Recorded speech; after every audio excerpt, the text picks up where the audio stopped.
અમદાવાદ અને ઉપરવાસમાં ભારે વરસાદને કારણે સાબરમતી નદી બે કાંઠે ભયજનક રીતે વહી રહી છે। અમદાવાદ શહેર તેમજ ગ્રામ્ય પંથક અને ઉપરવાસમાં ભારે વરસાદને કારણે સાબરમતી નદીનું પ્રવાહ સતત વધી રહ્યું છે। સાબરમતી નદીનું ગુરગોટમાંથી ભયજનક રીતે વહી રહી છે, જેને કારણે રિવરફ્રન્ટનો વોકવે પર પાણીમાં ગરકાવ થયો છે।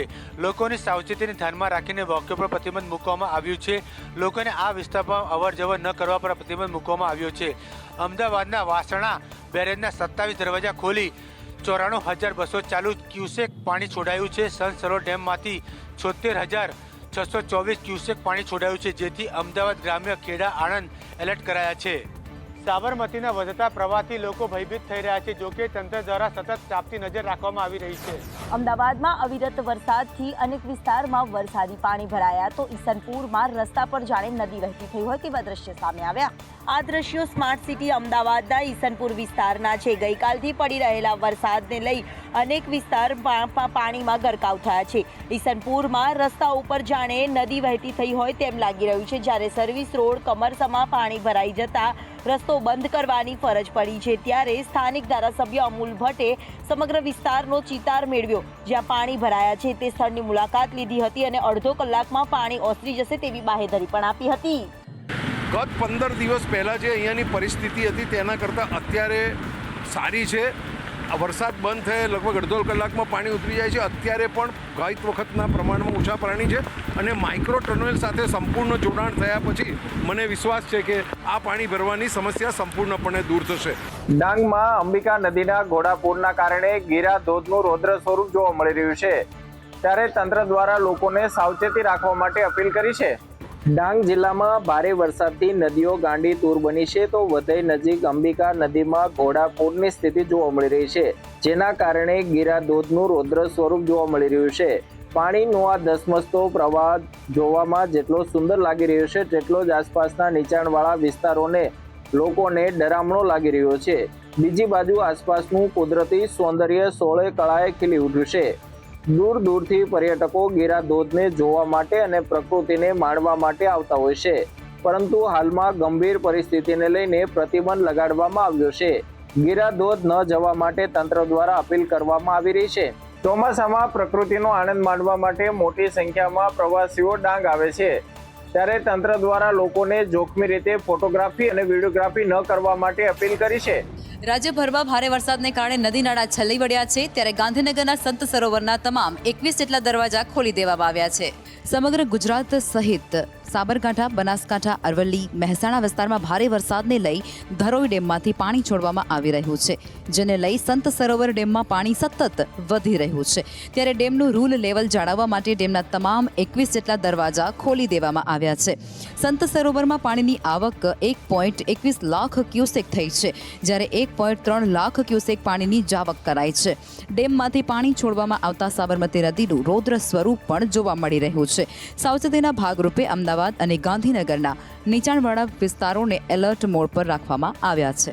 સ્થાનિક પ્રશાસન દ્વારા સતત નજર પરિસ્થિતિ પર રાખવામાં આવી રહી છે અને જો જરૂર જણાશે તો નીચાણવાળા તમામ વિસ્તારો છે તે લોકોનું રેસ્ક્યુ પણ કરાશે અને સુરક્ષિત સ્થળો પર ખસેડવામાં આવશે પણ ખરા।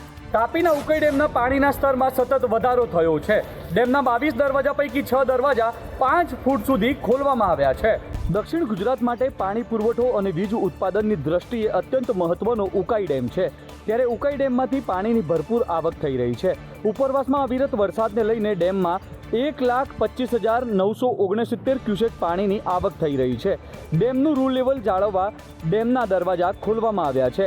ડેમના 22 પૈકી 6 દરવાજા 5 ફૂટ સુધી ખોલાયા છે, જેનો અદ્ભુત નજારો સામે આવ્યો છે। પાણીનો ધસમસતો પ્રવાહ વહી રહ્યો છે। ડેમમાંથી 78,392 ક્યુસેક પાણી તાપી નદીમાં છોડાયું છે, જ્યારે તાપી નદી આસપાસ કાંઠા વિસ્તારમાં રહેતા લોકોને પાણીનો પ્રવાહ ડરાવી રહ્યો છે। તંત્ર દ્વારા પાણીના લેવલ પર સતત નજર રાખવામાં આવી રહી છે, તો નીચાણવાળા વિસ્તારોને એલર્ટ પર રાખવામાં આવ્યા છે। રાજ્યમાં ભારે વરસાદી માહોલ જામ્યો છે, જેમાં વડોદરામાં વરસાદે રમઝટ બોલાવતા વિશ્વામિત્રી બે કાંઠે વહી હતી।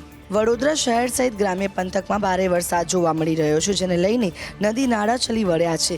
ખાસ કરીને વિશ્વામિત્રી નદીમાં જળસ્તર સતત વધી રહ્યું છે. જળસ્તર વધતા પરશુરામ ભઠ્ઠામાં પાણી ભરાયા હતા. પરશુરામ સુબોધનગર પાસે ઝૂંપડપટ્ટીમાં પણ પાણી ભરાયા હતા, જેના કારણે 20 જેટલા ઝૂંપડામાં રહેતા લોકોને સ્થળાંતર કરવાની ફરજ પડી હતી.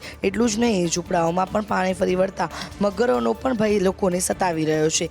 વિશ્વામિત્રી નદીનું જળસ્તર 22 ફૂટે પહોંચતાની સાથે પૂરની સ્થિતિ પણ છે, કારણ કે 24-26 ફૂટે તબક્કાવાર ભયજનક લેવલ અપાય છે. તંત્ર દ્વારા લોકોને સલામત સ્થળે જવા માટે સૂચના અપાઈ છે. વડોદરામાં જ્યાં જુઓ ત્યાં પાણી ભરાયા હોવાની સ્થિતિ સામે આવી રહી છે, ત્યારે લોકોનો આક્ષેપ છે કે જ્યાં પ્રભાવિત વિસ્તારો છે ત્યાં કોઈ મુલાકાતે પણ નથી આવી રહ્યું. સુરતની મિલમાં ડ્રમ ફાટવાની દુર્ઘટનામાં મૃત્યુઆંક વધીને 6 થયો છે. 95% દાઝી ગયેલા મહિલા અને યુવકનું સારવાર દરમિયાન મોત નીપજ્યું છે. સુરત જિલ્લાના પલસાણા તાલુકાના જોડવા ગામની સંતોષ ટેક્સટાઇલ મિલમાં સર્જાયેલી દુર્ઘટનામાં દાઝી ગયેલા વધુ 2 શ્રમિકોના સુરતની ખાનગી હોસ્પિટલમાં મોત થયા છે. 2 દિવસ પહેલાં એક મહિલાનું સારવાર દરમિયાન મોત નીપજ્યું હતું, જેથી કરીને મૃત્યુઆંક 6 પર પહોંચ્યો હતો. ત્યારે આજે મહિલા દ્વારા રસ્તો ચક્કાજામ કર્યો હતો. મૃતક યુવકના પરિવારજનોએ વળતરની માંગ સાથે અને શેઠને બોલાવવાની માંગ સાથે વિરોધ નોંધાવ્યો હતો. તેના પગલે ભારે હોબાળો મચી જતા હાલ પોલીસ દ્વારા આ મામલે પરિવારજનોને સમજવાના પ્રયાસો હાથ ધર્યા હતા. આજે એક જ દિવસમાં 2 વ્યક્તિઓના મોત નીપજતા પરિવારજનોએ આર્થિક વળતરની માંગ સાથે વિરોધ નોંધાવ્યો હતો. બાંધકામ સાઇટ ઉપર સેફટીને લઈને તંત્ર દ્વારા તપાસ હાથ ધરવામાં આવી છે. જો કે જાનહાનિ ન થતાં તંત્રએ રાહતનો શ્વાસ લીધો. અમદાવાદમાં ભારે વરસાદ વરસી રહ્યો છે, જે વચ્ચે કન્સ્ટ્રક્શન સાઇટની સેફટી વોલ તૂટવાની ઘટના બની છે. બોપલમાં સરસ્વતી હોસ્પિટલની બાજુનો આ બનાવ છે. જો કે આ ઘટના બાદ સેફટી વોલની ગુણવત્તા અંગે તપાસ કરાશે. જાણ થતાની સાથે જ એએમસીના એસ્ટેટ વિભાગના અધિકારીઓ ઘટના સ્થળે પહોંચ્યા હતા. 3 કાર કન્સ્ટ્રક્શન સાઇટના બેઝમેન્ટમાં ખાબકી હતી. સાથે જ હોસ્પિટલના બાંધકામને નુકસાન થતાં તે અંગે તપાસ શરૂ કરવામાં આવી છે. તંત્ર દ્વારા બિલ્ડરને નોટિસ આપી જરૂરી કાર્યવાહી હાથ ધરવામાં આવી. અમદાવાદમાં ભારે વરસાદ વચ્ચે એક દુર્ઘટના ટળી છે. એક અંડર કન્સ્ટ્રક્શન બિલ્ડિંગની સેફટી વોલ તૂટી પડી. જો કે જાનહાનિ કે ઈજાના કોઈ સમાચાર નથી. ભાદરવી પૂનમને લઈને દ્વારકા અને શામળાજીમાં ભક્તોનું ઘોડાપૂર. ચંદ્રગ્રહણ હોવાથી દર્શન માટે ભક્તોએ સવારથી લાઈન લગાવી. દ્વારકા અને શામળાજીમાં ભક્તો દૂર દૂરથી પૂનમ ભરવા આવતા હોય છે, ત્યારે ભાદરવી પૂનમનું અનેરું મહત્વ રહેલું છે. જો કે આ વર્ષે ભાદરવી પૂનમના દિવસે એટલે કે આજે ચંદ્રગ્રહણ છે, જેથી ચંદ્રગ્રહણના કારણે દર્શનના સમયમાં ફેરફાર પણ કરાયો છે. દ્વારકા મંદિરમાં 1:30 વાગ્યા સુધી ખુલ્લું રહ્યું હતું, જેથી મોટી સંખ્યામાં ભક્તોએ વહેલી સવારે દ્વારકાધીશના દર્શન કર્યા હતા. જ્યારે યાત્રાધામ શામળાજીમાં પણ ભાદરવી પૂનમે ભક્તોની ભીડ ઉમટી હતી. ભગવાન શામળિયાને આજે અનોખા શણગાર પણ કરાયો હતો. શ્રાદ્ધ પક્ષની પ્રથમ તિથિએ પિતૃ મોક્ષ માટે શામળિયાના દર્શનનું ખૂબ મહત્વ રહેલું છે. ગ્રહણને લઈને અંબાજી, શામળાજી, દ્વારકા, સોમનાથ સહિતના મંદિરોના સમયમાં ફેરફાર કરવામાં આવ્યો હતો. આવતીકાલથી નિત્યક્રમ મુજબ દર્શનનો સમય રહેશે. જૂનાગઢના વિલિંગડન ડેમમાં જોખમી સ્ટન્ટ કરતો એક વિડીયો વાયરલ થયો છે. દેખાઈ રહ્યું છે કે યુવાનો રીલની ઘેલછા માટે શું કરી રહ્યા છે. સોશિયલ મીડિયામાં શાણપણ દેખાડવા, વિડીયોમાં વધારે વ્યૂઝ લાવવા માટે આજકાલ યુવાનો અને કોન્ટેન્ટ ક્રિએટર કંઈક એવું જ કરે છે કે જેથી તેમનું જીવ જોખમમાં મુકાય અને તેમને અનુસરતા લોકો પણ જીવના જોખમમાં કામ કરી રહ્યા હોય છે. ત્યારે જૂનાગઢના વિલિંગડન ડેમમાં બેદરકારીના દ્રશ્યો સામે આવ્યા છે, જ્યાં ડેમમાં રીલના ચક્કરમાં જોખમી છલાંગ લગાવતા યુવકો દેખાયા હતા. જીવના જોખમે રીલ બનાવતા યુવકો દેખાતાની સાથે જ પોલીસને જાણ કરાઈ હતી. પોલીસે વિડીયોના આધારે સ્ટંટબાજની શોધખોળ કરી કાયદાકીય કાર્યવાહી પણ શરૂ કરી છે. સોશિયલ મીડિયામાં ફેમસ થવા માટે યુવાનો પોતાનો જીવ પણ જોખમમાં મૂકી રહ્યા છે અને અન્યોને પણ ઉપાધિમાં મૂકી રહ્યા હોય તેવું લાગી રહ્યું છે. જૂનાગઢમાં વિદ્યાર્થીને હોસ્ટેલના અન્ય વિદ્યાર્થીઓ દ્વારા માર મારવાના બનાવમાં પોલીસ તપાસ ચાલી રહી છે, જેમાં મોટા ખુલાસા થયા છે. જૂનાગઢમાં આલ્ફા ઇન્ટરનેશનલ હોસ્ટેલ કાંડમાં તપાસનો ધમધમાટ ચલાવવામાં આવી રહ્યો છે. આલ્ફા ઇન્ટરનેશનલ હોસ્ટેલમાં ફાયર એનઓસી અને બીયુ પરમિશન સહિતની તપાસ હાથ ધરવામાં આવી રહી છે. ત્યારે આ તપાસમાં સામે આવ્યું કે આલ્ફા ઇન્ટરનેશનલ હોસ્ટેલમાં ફાયર એનઓસી જ નથી.